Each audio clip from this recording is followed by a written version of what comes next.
This is wild garlic. No, it's not. It's ramsons. What are you talking about? It's bear leek. No, it's bear garlic. Wood garlic, isn't it? You're all wrong. It's wild cow leek. My parents always called it onion stinkers. Isn't that bookrooms? Oh my god, it seems that wild garlic has many other names depending on where you are in the UK or what your parents called it or where you are in the world. And with all these people watching me talk about wild garlic, how can I make sure that they know exactly what plant I am talking about? The answer is through its Latin name, also sometimes known as a scientific name. And in the case of wild garlic, it's Allium ursinum. You see, someone watching a video about wild garlic elsewhere in the world may know it to be something completely different to what I mean by it. That could cause confusion or misinformation. But the Latin name for a species is universal across the planet, and it's the best way to know that the plant you are reading about or watching is the plant you think it is. I use this myself when I'm watching videos from other countries. I pay more attention to the Latin name than what the common name they use is, because it's the Latin name that tells me what it is. Some mycologists, people who study the biology of fungi, will sometimes only refer to mushrooms by their scientific name when talking about mushrooms with other mycologists, because this avoids confusion. Another reason why Latin names are cooler than they sound is because sometimes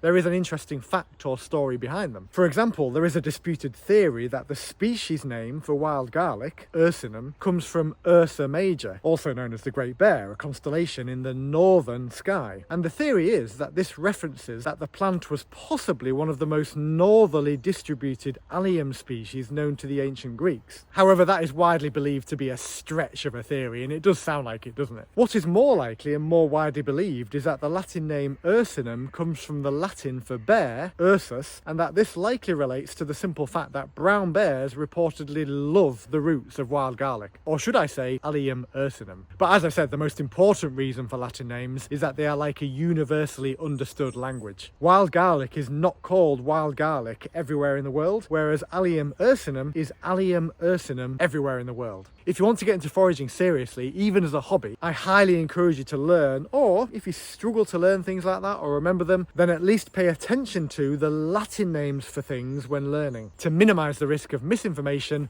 or confusion.